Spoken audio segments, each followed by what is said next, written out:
começar aqui. Muito bem.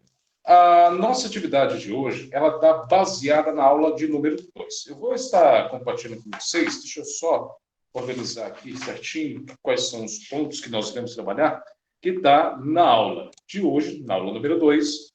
Então, vocês vão entrar no portal de vocês. Opa, pensei que eu estava compartilhando. Deixa eu compartilhar aqui com vocês. Pronto, agora vai. Pronto. Então, vocês vão entrar na aula de vocês, na aula de número 2, e aqui na aula de número 2, em videoaulas, dentro de videoaulas, aula 2, usuários e princípios da contabilidade. Vocês vão entrar aqui e vamos trabalhar hoje esses dois subtemas, que é tanto usuários de contabilidade, da contabilidade, quanto também os princípios. O que são princípios? Vocês verão hoje que é aquilo que norteia, que é aquilo que auxilia, que é aquilo que mostra o caminho, né? Então, só para vocês terem uma noção, maior, a questão da contabilidade ela é baseada em alguns pontos. Vamos lá.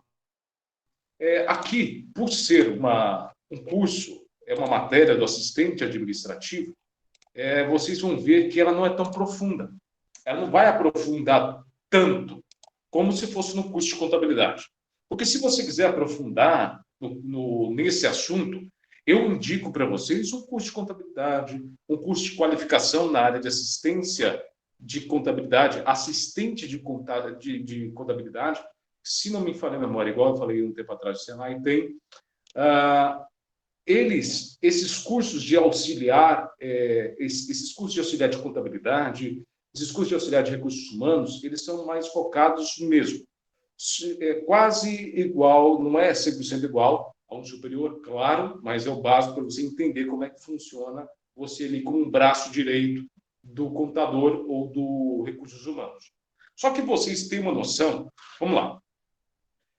Quando vocês começaram a ver o material, aos que estavam aprofundando nesse material, notaram que, no caso aqui, o conteúdo ele está explicando a contabilidade de um jeito mais simples.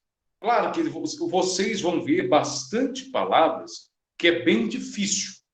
Vocês vão notar que, do meio do curso para cá, todas as palavras começaram a ficar com um português mais coloquial, um português mais difícil.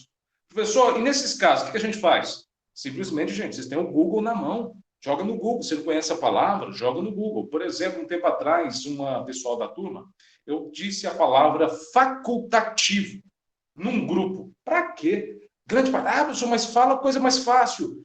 E o pessoal com o celular na mão, falando que a palavra que eu tinha mandado não sabia o significado. Então, só para vocês terem uma noção que a ferramenta que as pessoas possuem, eles não usam 100% da maneira correta. Se teve alguma dúvida, manda no Google, gente. Manda no Google, se tem dicionário, olha no dicionário, algo do tipo. Porque você, tendo a curiosidade, você aprende também. Aí, a próxima vez que eu falar, automaticamente você já sabe o conceito. Então, só para vocês terem uma noção maior, olha só. A contabilidade, nesse quesito, igual que nós estamos vendo aqui, ela vem como uma ideia de apoio. Ela vem como uma ideia de gerar informações e para auxiliar os administradores. E o assistente administrativo, ele entra nesse ponto como um intermediador também, que ele vai auxiliar o setor contábil a desenvolver essas informações. O contador, nesse caso, o profissional da contabilidade, não o contabilista. Tem o profissional da contabilidade, o contador, e tem um contabilista, que são duas carreiras um pouco distintas. O contador em si, dentro da empresa, ele, agora falando do contador, da função do contador, ele tem várias outras funções. Só que uma delas é fazer a gestão de informações para que auxilie a administração a tomar decisões. Pronto. Só que ele também tem função de fazer a parte mais burocrática, de tributo da empresa, ou a parte tributária e assim por diante. Só que, como vocês estão vendo no material do livro, como a gente está focado mais na aprendizagem industrial, aqui vocês vão ver a contabilidade com um outro olhar.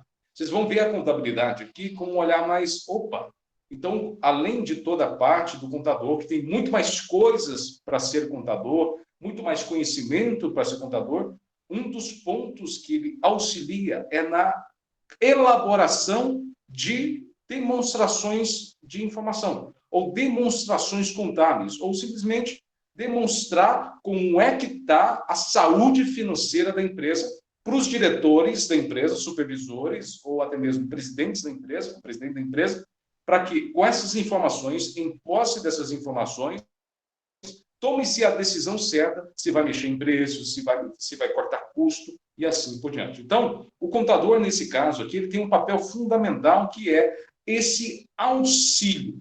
Para ele chegar nessas informações, ele tem que analisar ativos, passivos, bens, direitos, obrigações e uma porrada de outros fatores.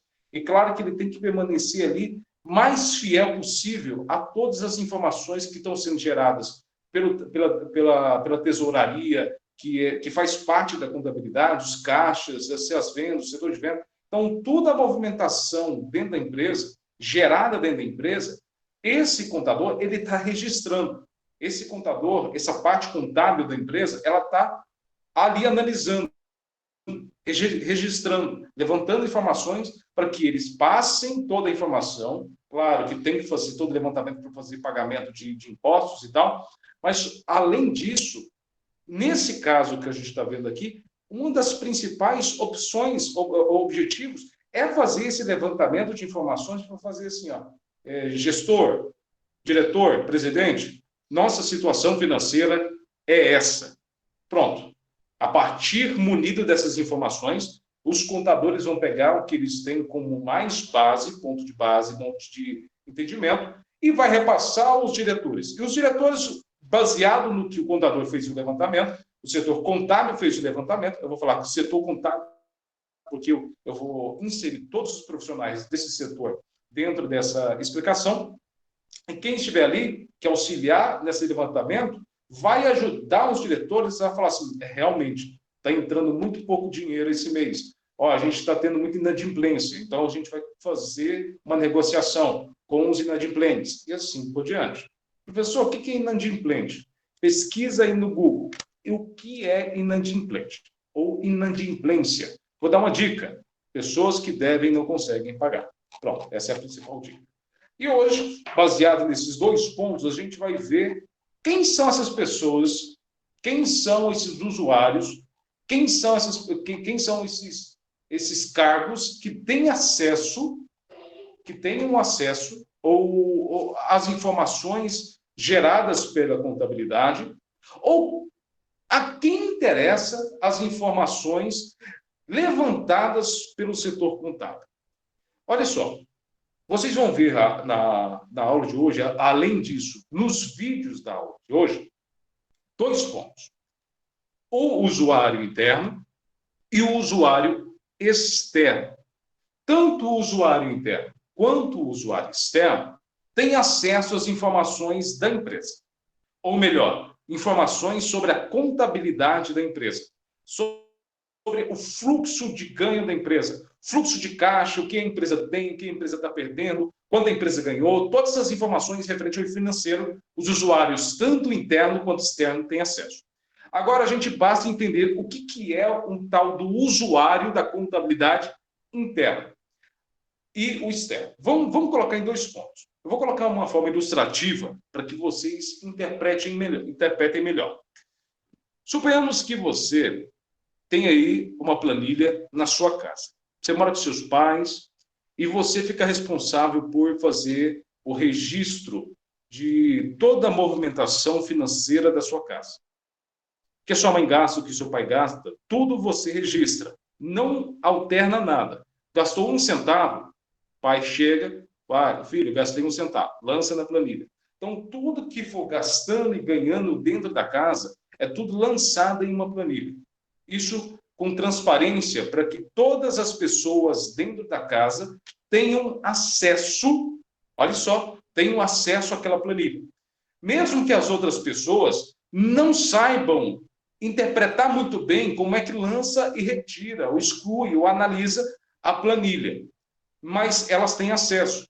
Só que, para facilitar, de vez em quando, você senta com as pessoas e fala assim, olha, mês tal, mês de agosto, a gente ganhou tanto, e a gente saiu do nosso caixa, saiu do nosso bolso, tanto, sobrou isso. No próximo mês a gente vai ter que economizar ou não. O que você está fazendo? Uma demonstração dos resultados do mês anterior. Isso de um jeito mais simplificado. Tem um jeito muito... O DRE, por exemplo, a demonstração de resultados do exercício, que é algo que vocês verão à frente. Então, vocês têm uma noção maior quando você fala assim, opa, então significa que as pessoas que estão dentro da minha casa, que têm acesso à minha planilha, que têm acesso aos lançamentos do que entra e do que sai, mas só que estão dentro da minha casa, moram comigo, são usuários internos da contabilidade da minha casa?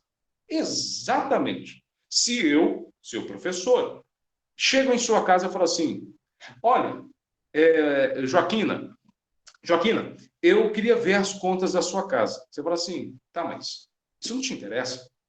Não, mas eu queria ver. Não. Você não é um usuário interno da minha contabilidade.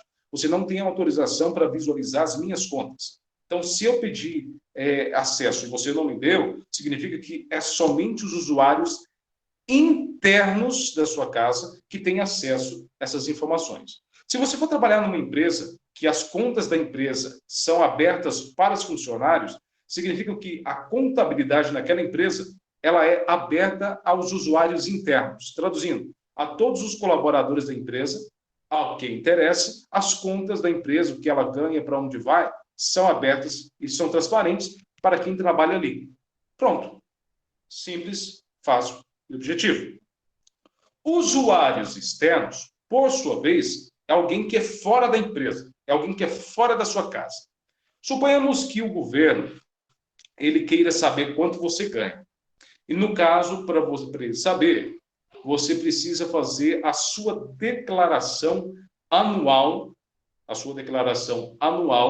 aí da Receita Federal, da pessoa física. E essa declaração anual, você coloca em um programa, você vai registrando tudo que você ganhou durante um ano. Você vai colocar também se você gastou com itens essenciais, por exemplo, como saúde, como essa parte mais educacional, e você vai anexar documentos que comprovem isso. E isso vai abater no final para você pagar uma taxa menor. Só que para você informar o governo quanto você ganha, você tem que, teoricamente, expor a sua contabilidade. Você não precisa mostrar a sua planilha, mas você tem que informar a maioria dos dados que estão nessa planilha lá nesse programa.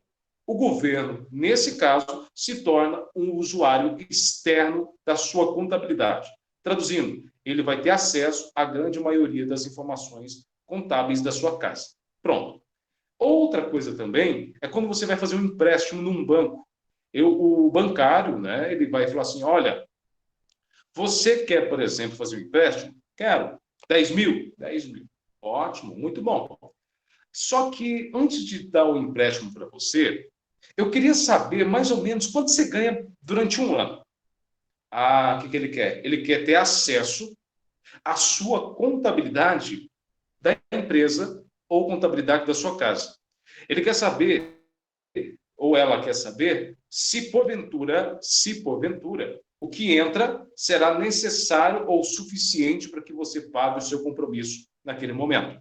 Então, você vai notar que o usuário externo aqui, ele sempre quer fazer uma análise do seu documento. Geralmente, os usuários externos, eles fazem análise, eles observam, eles estudam a movimentação da sua contabilidade interna para eles definirem se vão te apoiar, se vão investir, se vão, por exemplo, te fazer empréstimos ou se vão te fiscalizar. Então, todo mundo que não pertence à sua empresa, mas querem ter acesso por uma consulta, por uma análise mais aprofundada do seu gasto, que não pertence à sua empresa, é um usuário externo. Por exemplo, todos aqueles operadores de empréstimo, que são as pessoas que emprestam empréstimo, eles vão analisar primeiramente quanto você ganha, para minimizar o risco, por exemplo, de você não se tornar mais uma pessoa inadimplente. Nesse caso, note só, os clientes, eles podem ter acesso às suas contas também. E isso, se eles tiverem acesso às contas da empresa, significa que a conta da empresa, tanto é de acesso público quanto privado. No caso aí, tanto para os usuários internos quanto os usuários externos, ok?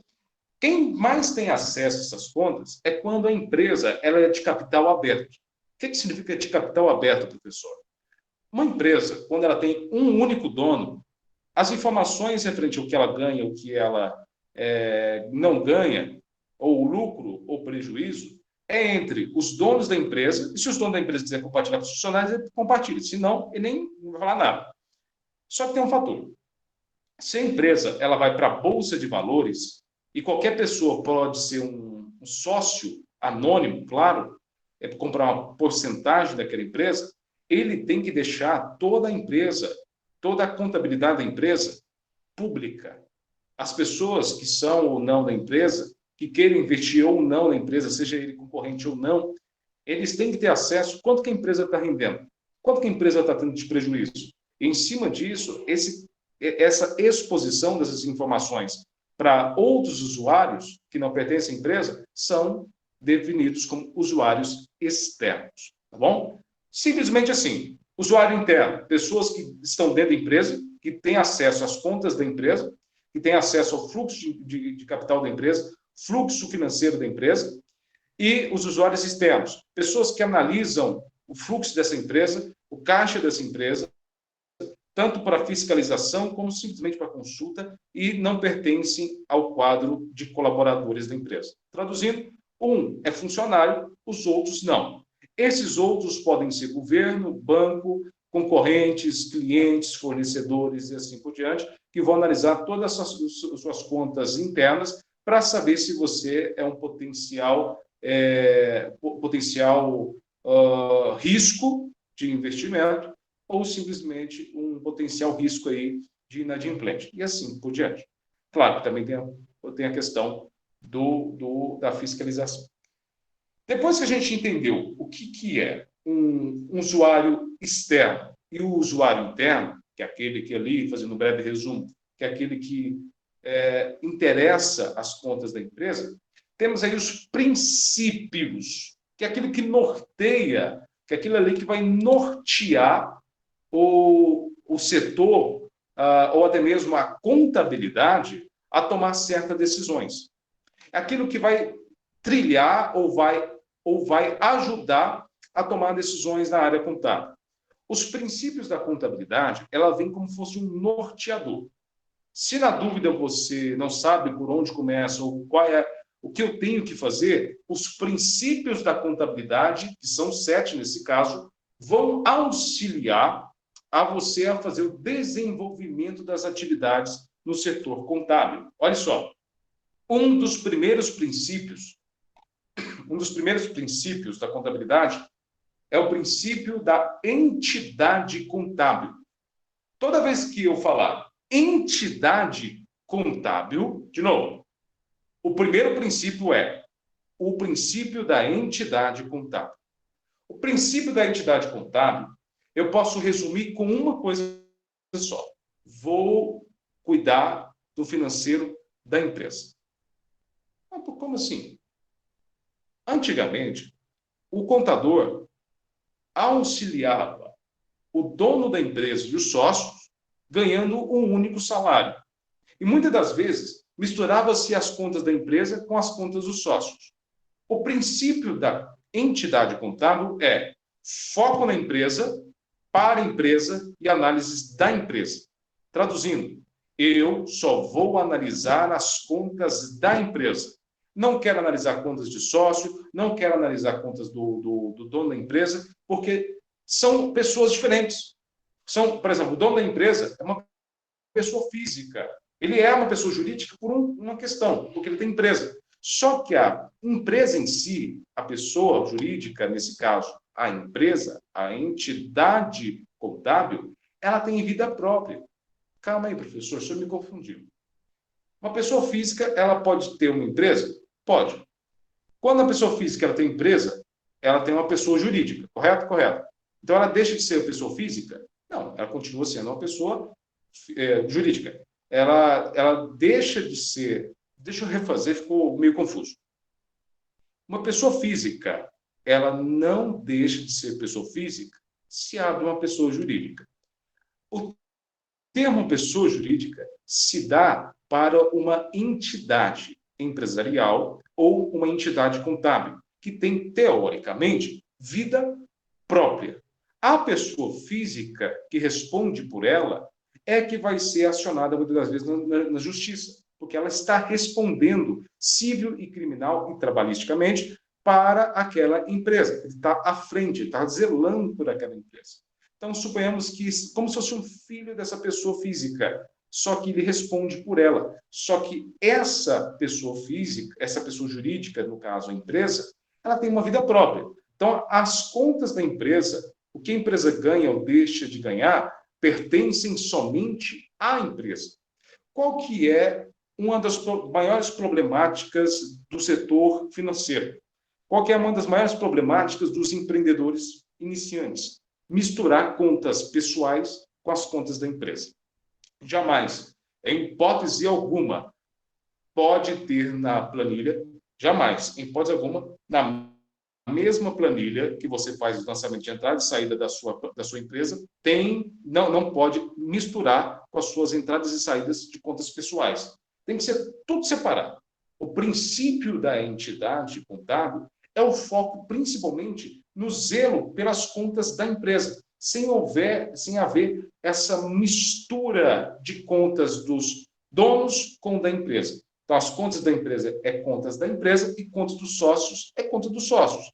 Se os sócios precisam de um contador, eles que procurem, eles que vão atrás e eles que paguem o contador. Só que as contas da empresa realmente é foco nelas.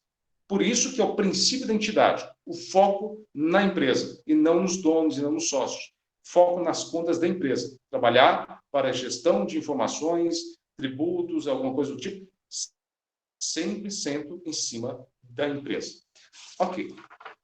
Outro princípio também é o princípio da continuidade. O princípio da continuidade, ele se equivale na seguinte situação: sempre produzindo, sempre crescendo, sempre buscando o princípio de valorização dos bens, produzir mais, vender mais, crescer, desenvolver, comprar itens, fazer empréstimos, fazer que a empresa fique viva.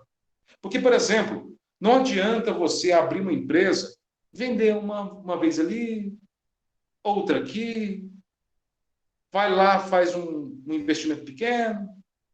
A sua empresa, ela não está crescendo. A sua empresa está estável. Empresa estável é empresa em queda. Mas não faz sentido o que o senhor falou. Empresa estável, ela está em queda? Exato. Porque a inflação corrói essa estabilidade. A empresa, ou ela está estabilizada, ou ela está crescendo, ou ela está morrendo. Quando você pega uma empresa que não cresce e também não dá queda, você vai ver uma empresa morta no tempo. Então, o princípio da continuidade é, beleza, vamos mostrar nossos números. Janeiro, vendeu mais? Opa, vendemos R$500 em janeiro? Perfeito. Em fevereiro, a gente vai vender 600. Não, março, a gente vai vender 700. Abril, 800. E assim, a busca pela continuidade de adquirir bens para a empresa.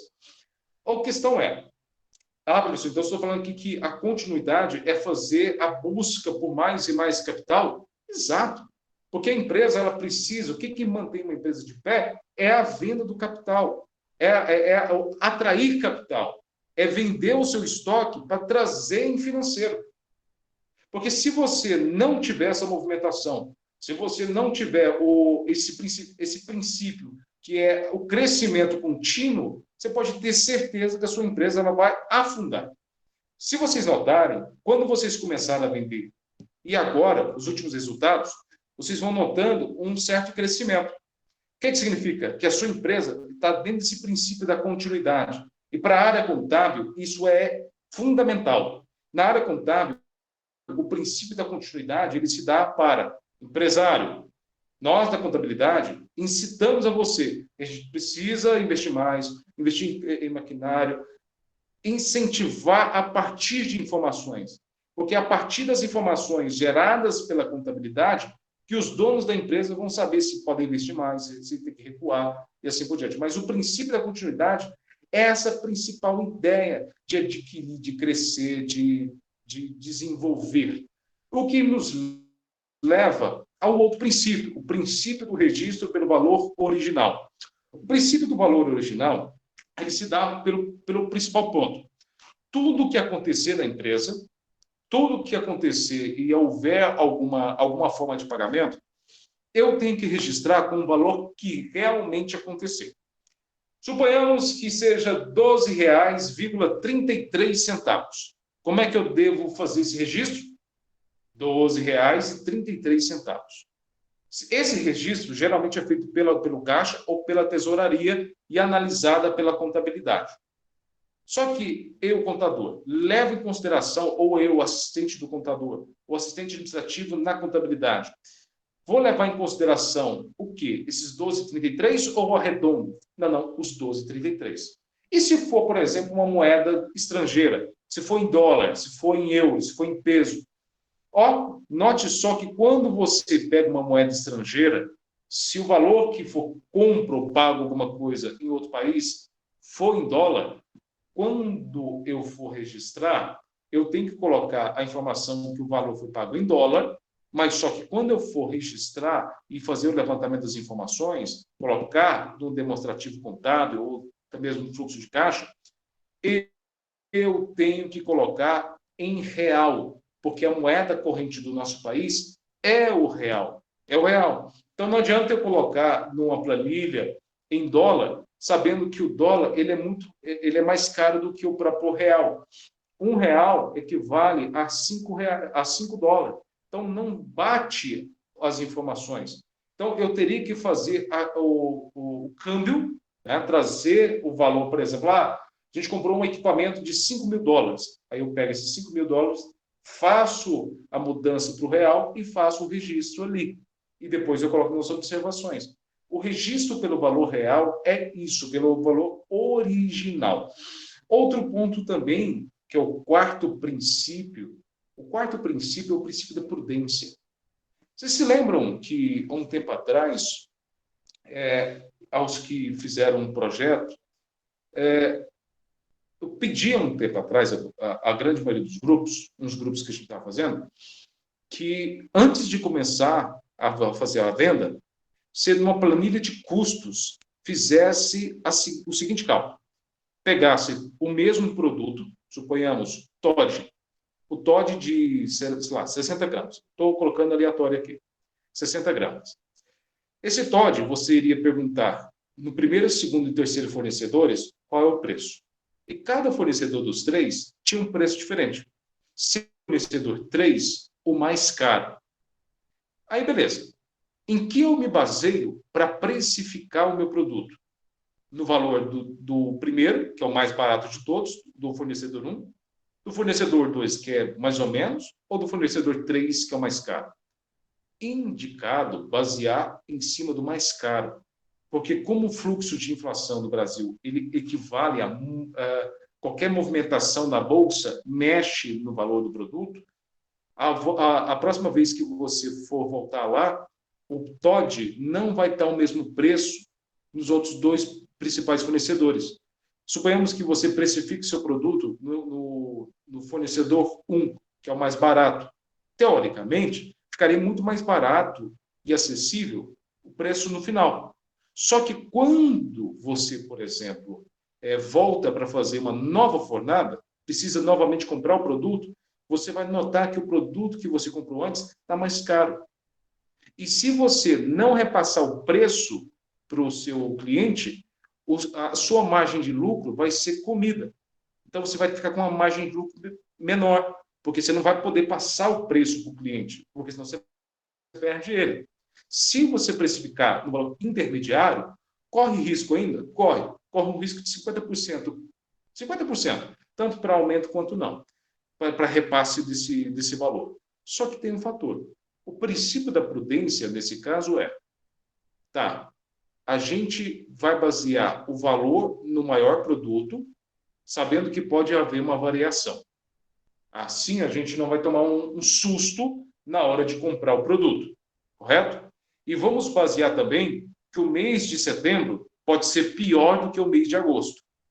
Suponhamos que o mês de setembro a gente está esperando ganhar R$ 5.000. Isso vendendo todos os produtos, trufas, cones e assim por diante. Vamos imaginar que o mês de setembro a gente está esperando ganhar 5.000. Beleza. Pela melhor das hipóteses, 5.000. Mas vamos trabalhar na pior das hipóteses. Vamos pensar em R$ 1.500 a R$ 2.000. O que eu estou fazendo aqui? Estou sendo pessimista? Não. Estou sendo prudente. Porque se eu trabalho com isso, claro, a partir das informações que eu já tive de outros meses, se eu já tenho 2 anos, por exemplo, de empresa, eu já sei que o mês de setembro do ano passado, que é o que abre a empresa, eu já tenho uma certa noção. Se for o primeiro ano da minha empresa, eu fico meio sem saber como é que é aquele mês. Então, eu tenho que ser ainda mais prudente, sabendo que eu não poderia gastar mais do que o necessário, gastar mais do que o suficiente. Então, nesse caso, eu trabalharei com hipótese da pior situação, R$ 1.500 a R$ 2.000. E se chegasse ao fim de setembro, eu fechasse em 3.500. Opa, perfeito. Não foi o que a gente imaginava, mas também não está fora do que a gente esperava. Tá bom? Então, está ali sendo suficiente. E as contas do passivo? Ser prudente nas contas do passivo. Suponhamos, quando você gasta a sua água, a sua energia, você fica com aquilo na cabeça. Ó, tenho certeza que o mês que vem a água vai vir cara. Eu tenho certeza que a água e a energia do mês que vem vai vir em torno de uns R$ 200, de uns R$ 300. O que você está fazendo? Você está tentando imaginar quanto que virá essa água no futuro, para que você já prepare o seu caixa agora, para que quando chegasse o momento da energia chegar, automaticamente você já estaria preparado. O que acontece? O princípio da prudência, ele fala assim, olha, se prepare para o pior, seja para comprar alguma coisa, seja para não receber um produto que você imaginava, ou seja para não vender como você imaginava, ou seja para que você pague mais do que você imaginava para um fornecedor ou para um credor. O que é credor? Aquilo que você pega dinheiro emprestado, você tem que devolver depois, por exemplo, como um banco. Empréstimo, você tem que devolver o dinheiro. Suponhamos que você pega ali um empréstimo de R$ 1.500. Aí você fala assim, não, a parcela tem que pagar R$ 500 depois. Beleza. Tá aí, tá tranquilo. Só que você fala assim, vamos imaginar que essa parcela de R$ 500 possa subir para R$ 700. Talvez porque a gente vai, sei lá, atrasar alguma coisa aí. Vamos imaginar da pior das hipóteses.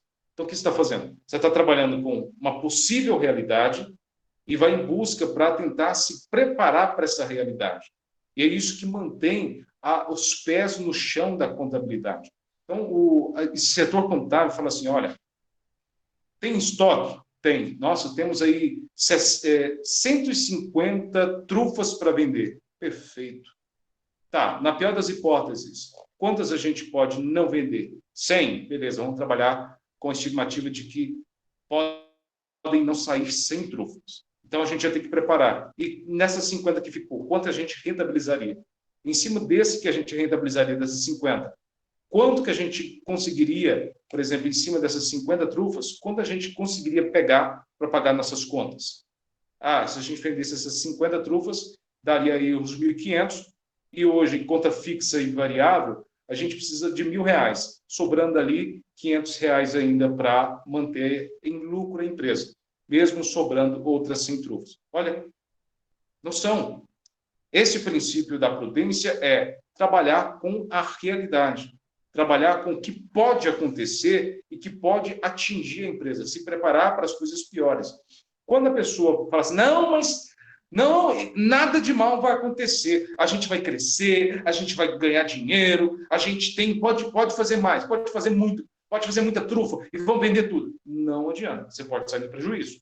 Isso é bom por um lado do princípio da prudência, para que você saiba colocar os pés no chão antes de qualquer situação acontecer.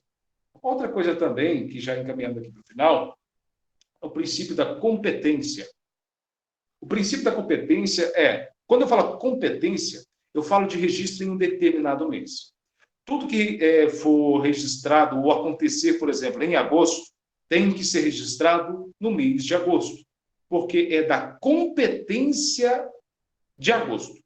Como assim, professor? Então, você está falando que, tá, deixa eu entender. Tudo que eu faço, vendo ou movimento financeiramente, ou compro, ou coloco em estoque no mês de agosto, eu não posso lançar em outro mês, porque não é da competência do lançamento do outro mês? Exatamente. Tudo que acontecer em um determinado mês tem que ser lançado naquele determinado mês. Traduzindo, entrou dinheiro em mês de agosto? Beleza, tem que ser competência no mês de agosto. A palavra competência aqui é que compete, é aquilo que é direcionado, é aquilo que é pertencente, pertence a um mês, pertence a um período. Nesse caso, pertence a um determinado mês. Porque em cima desse princípio da competência, que é esse aqui, ó, o princípio da competência, eu vou analisar o fluxo de entrada e saída de um determinado período. Que daquele determinado período, o que aconteceu lá é da competência daquele período. É da competência de detalhes daquele período. Ah, professor, entendi. Então, o que entrar em um determinado período, seja agosto, setembro, quinzenal ou trimestral, tem que ser registrado naquele período que acontecer o produto. Por exemplo, se eu comprar alguma coisa hoje, eu tenho que lançar hoje, porque ele pertence a setembro. Exatamente. E no final, você vai analisar os resultados. Você vai analisar os resultados daquele determinado período. A partir disso, você vai ter uma noção maior, porque os períodos que acontecem para agilizar, por exemplo, ó, tudo que aconteceu no período, registra lá, porque depois todas essas informações serão necessárias para que você venha se precaver em outros períodos também, a partir do que aconteceu lá atrás. Outro período também, outro princípio também, é o princípio da oportunidade. O princípio da oportunidade, ele se resume mais ou menos aqui, ó. Portanto, o princípio da oportunidade exige a coleta e o registro de dados e o relato de todas as modificações sofridas pelo patrimônio da empresa ou entidade, no momento em que elas ocorrem. O que significa? Mexeu no caixa, atualizou alguma coisa, mexeu, vendeu, saiu ou entrou alguma coisa no financeiro, tem que fazer o lançamento de imediato. Por quê, professor? É o princípio da oportunidade. Esse princípio da oportunidade é sempre faça quase de imediato, se possível, de imediato, o lançamento do que está acontecendo no fator financeiro da empresa. Tudo que for feito na empresa deve ser registrado, principalmente no setor financeiro. Se vocês tiverem a oportunidade de trabalhar no setor financeiro, vocês vão notar que tudo é registrado. Tudo tem que ser analisado, tudo tem sua planilha, tudo tem o seu sistema, tudo, porque é o princípio da continuidade, é o princípio da oportunidade, que está ali registrando as informações do patrimônio, para que tudo que for registrado se transforme em quê? Informação. E o último menos importante de todos, que alguns autores falam que é menos importante, mas na contramão de alguns, eu falo que é um dos melhores e mais importantes princípios, que é o princípio da atualização monetária. O que significa isso? Se eu fosse fazer um resumo para vocês, eu colocaria a palavra inflação. Por exemplo, hoje R$100 não compra o que R$100 comprava em 2001. R$100 hoje não compra o que em 99 comprávamos, né? O governo do Zé Sarney. Não comprávamos, não compraríamos. R$100 hoje não vai valer os mesmos R$100 daqui a 15 anos, porque a inflação ela alterna o poder de compra. O que significa isso? Você vai vendo o poder de compra subtraindo. E principalmente durante a pandemia e durante essa guerra, houve a subtração do poder de compra por causa dessa inflação. E hoje, por exemplo, o mundo inteiro, Argentina, Estados Unidos, Rússia, Alemanha, China, Japão, todos estão preocupados com o poder monetário. Então, as empresas que precisam de algum material de fora do país, eles precisam estar atentos ao princípio monetário. Por exemplo, empresas que precisam de insumos de outros países, eles têm que acompanhar quase de imediato a oscilação da moeda. Por exemplo, se eu compro combustível de outro país, eu sigo o barril do petróleo. Aí eu vou analisando a subida do valor do barril do petróleo. O que significa esse valor da subida do valor do petróleo? O barril do petróleo é o que o pessoal utiliza como valor, por exemplo, de análise de repasse para os postos de combustível.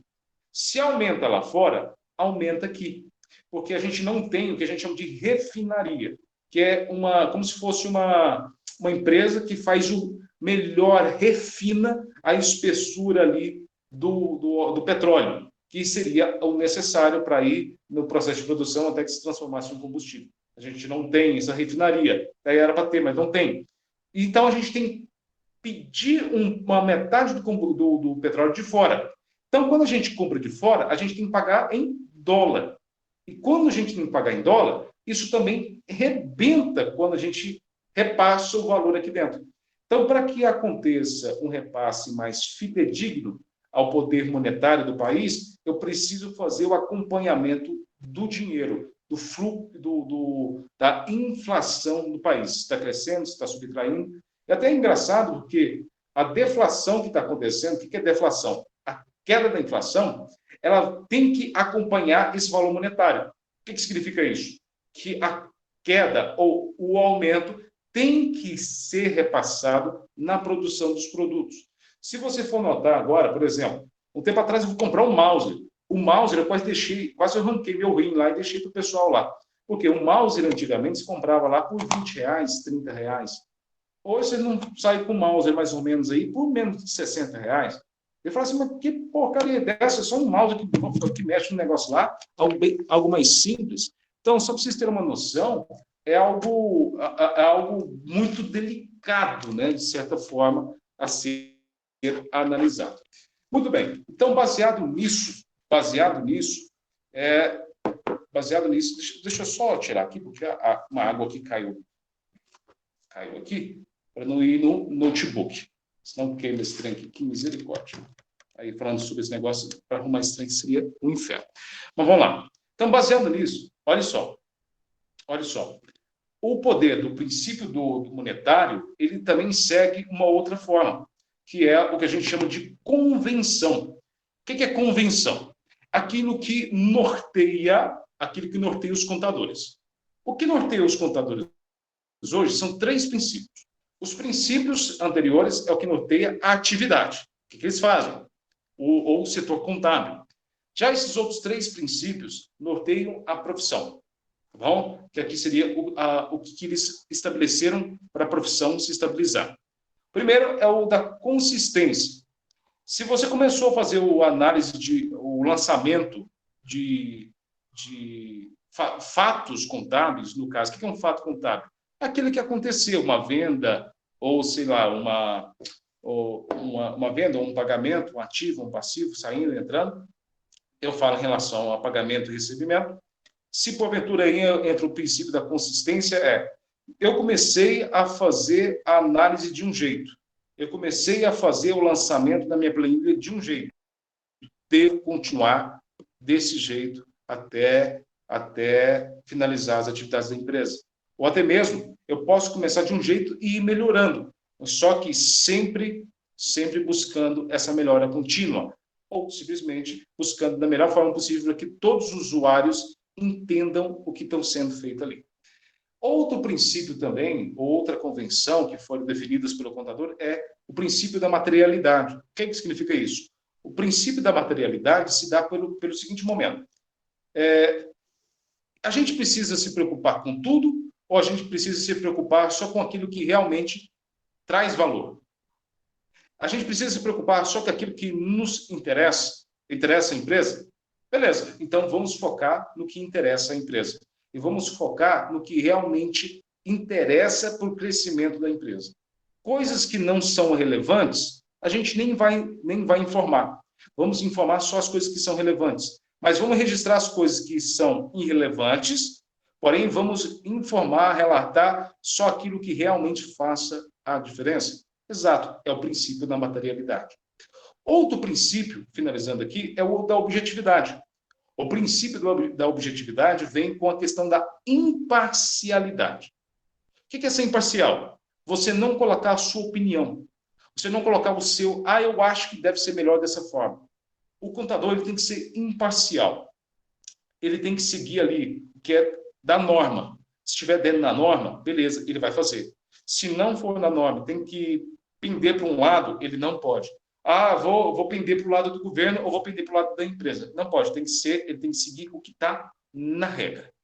Por quê? O princípio da imparcialidade é, eu não vou puxar saco nem de um lado e nem de outro. O setor contábil, ele tem que ser imparcial. Ele não pode pedir puxar saco nem dos empresários, fazer falsas informações para agradar ninguém e também não modificar os fatos para que não bulhe a questão do governo. Tem que ser imparcial. Ele tem que seguir o que a regra, as 4 linhas da regra lá, solicita que ele faça.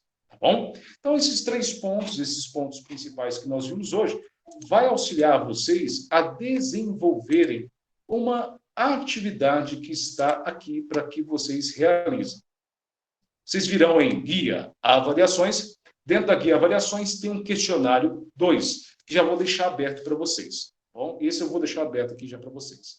Então, qualquer dúvida eu estou à disposição. Até o presente momento. Dúvidas?